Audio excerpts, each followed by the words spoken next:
तो human capital formation के अंदर ही आपको ह्यूमन कैपिटल और फिजिकल कैपिटल पढ़ना होता है। ह्यूमन कैपिटल फॉर्मेशन के अंदर ही आपको ये पढ़ना होता है। तो ये जो ह्यूमन कैपिटल है और फिजिकल कैपिटल है, ये क्या है? तो ये जो ह्यूमन कैपिटल फॉर्मेशन की बात कर रहे हैं या फिर ह्यूमन कैपिटल और फिजिकल कैपिटल की, तो ये आपका चैप्टर 3 है, ह्यूमन कैपिटल फॉर्मेशन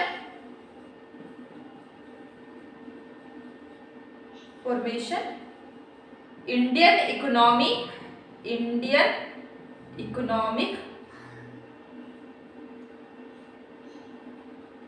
डेवलपमेंट। ठीक है, इंडियन इकोनॉमिक डेवलपमेंट। ठीक है, और ये है क्लास 12 का। तो ये जो चैप्टर 3 है, ह्यूमन कैपिटल फॉर्मेशन, ठीक है, ये इंडियन इकोनॉमिक डेवलपमेंट क्लास 12 का एक चैप्टर है।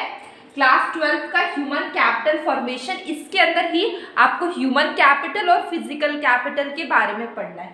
तो ह्यूमन कैपिटल क्या है कि ह्यूमन कैपिटल ये क्या है, देखिए दो तरह के कैपिटल होते हैं, एक होता है ह्यूमन कैपिटल, दूसरा होता है फिजिकल कैपिटल। ठीक है, तो जो ह्यूमन कैपिटल होता है ये क्या होता है, it is stock of skill. जैसे कि कोई इंसान है, ठीक है, कोई पर्सन समझ लेते हैं, ये MBA किया हुआ है, ठीक है, इसके पास डिग्री है, साथ में इसके पास वर्क एक्सपीरियंस है, स्किल्स है।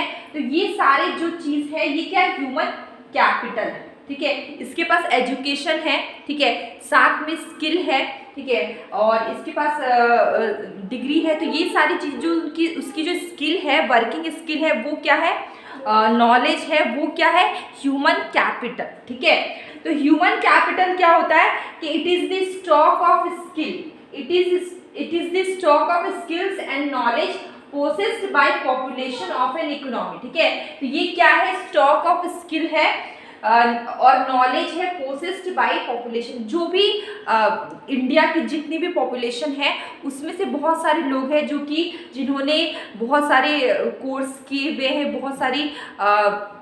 जिन्होंने बहुत सारी स्किल है जिनके पास, ठीक है, और साथ ही वो कहीं काम की तो उसको वहाँ पे जो भी वर्किंग जितने भी ईयर्स थे उसके दौरान उन्हें जो नॉलेज मिले, एक्सपीरियंस मिला, तो ये सारी चीज़ें क्या है, ह्यूमन कैपिटल है। ठीक है, लेकिन अगर हम बात करें फिजिकल कैपिटल की, तो फिजिकल कैपिटल क्या होता है, जैसे मशीनरी। ठीक है, मशीनरी क्या है, फिजिकल कैपिटल है। बिल्डिंग या फिर एसेट, ये सारी क्या है, आपके फिजिकल कैपिटल। ठीक है, मशीनरी, बिल्डिंग्स, एसेट जो भी है आपके फिजिकल कैपिटल है। ठीक है, जिसको आप टच कर सकते हैं, देख सकते हैं। ठीक है, तो जो आपके फिजिकल कैपिटल होते हैं वो क्या होते हैं, टेंजिबल होते हैं। टेंजिबल मतलब which can be touched and see. ठीक है, जो फिजिकल कैपिटल होते हैं वो क्या होते हैं, टेंजिबल होते हैं, विच can be seen and touch. लेकिन अगर हम बात करें ह्यूमन कैपिटल की, तो ह्यूमन कैपिटल किसी का टैलेंट, किसी की नॉलेज, स्किल, एक्सपीरियंस, ठीक है, ये सबको आप देख नहीं सकते हैं, वो क्या होता है, इनटेंजिबल होता है, तो कांट बी सीन और टच।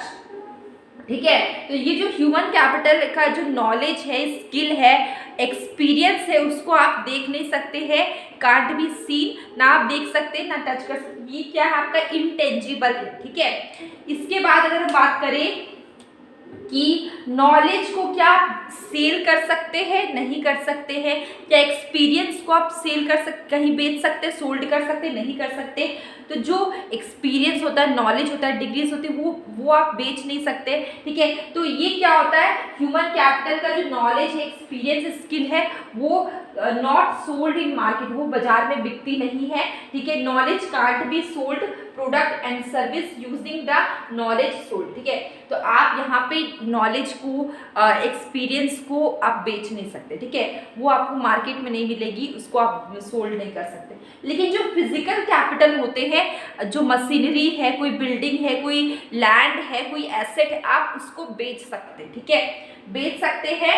तो ये क्या होगा, कैन बी सोल्ड। एग्जाम्पल में मशीन को आप बेच सकते हैं, बिल्डिंग्स को आप बेच सकते हैं, लैंड को, आपका कोई लैंड है तो उसको आप बेच सकते हैं, ठीक है।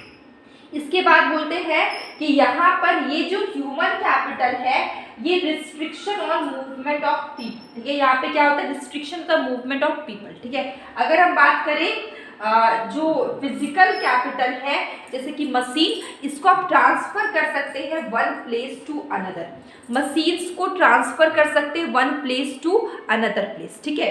लेकिन जो ह्यूमन कैपिटल है वो रिस्ट्रिक्शन होता है मूवमेंट, मतलब जो पर्सन है वो एक जगह से दूसरी जगह नहीं जा सकते, उसमें रिस्ट्रिक्शंस होते हैं। लेकिन जो फिजिकल कैपिटल है can be transfer from one place to another, ठीक है। इसके बाद अगर हम बात करें जो नॉलेज है इसका बेनिफिट एक इंडिविजुअल पर्सन को भी होता है एज वेल एज सोसाइटी को भी होता है, ठीक है। जो नॉलेज है उसका जो बेनिफिट है वो एक इंडिविजुअल पर्सन को भी होगा और एक सोसाइटी को भी होगा, ठीक है। लेकिन अगर हम बात करें मशीन की बात करें, ठीक है, या फिर किसी की कोई प्रॉपर्टी है, कोई बिल्डिंग्स है, तो उसका बेनिफिट सिर्फ उस पर्सन को होगा जो उसका ऑनर है, ठीक है। जिसकी मशीन है उसको बेनिफिट होगा, जिसका जो प्रॉपर्टी उसको बेनिफिट होगा, जिसका लैंड है या जिसकी बिल्डिंग है बस उसके ऑनर को बेनिफिट होगा। लेकिन ह्यूमन कैपिटल से एक इंडिविजुअल पर्सन को भी प्रॉफिट हो, मतलब फ़ायदा होता है, साथ साथ सोसाइटी को भी फ़ायदा होता है, ठीक है। इसके बाद हम देखते हैं देयर इज नो डेप्रिसिएशन, ठीक है। नॉलेज कभी भी डेप्रिसिएट नहीं होती है, वो आउटडेटेड हो सकती है। आप उसको और भी आप उसके बारे में आप अगर स्टडी करते रहे, खुद को इम्प्रूव करते रहे, एफिशिएंसी में अगर आप काम करें तो आपकी नॉलेज है वो हमेशा अपडेट रहेगी। अगर आप हर समय नॉलेज लेते रहे तो वो क्या होगी, अपडेट होती रहेगी, ठीक है। नॉलेज कभी भी डेप्रिसिएट नहीं होती है, ठीक है। इसमें आपको काम करना होगा, it is required to maintain efficiency. लेकिन अगर हम बात करें फिजिकल कैपिटल की, जैसे मशीन्स की, तो ये आपका जो मशीन है वो पुराना हो जाता है, वो टूट फूट जाता है, ठीक है। वो उसका वैल्यू क्या होता है, डिक्रीज हो जाता है, ठीक है। मशीन्स का वैल्यू क्या होता है, डिक्रीज हो जाता है। तो जो फिजिकल कैपिटल है जैसे कि मशीन, उसका वैल्यू उसका जो वैल्यू है वो डेप्रिसिएट होती है।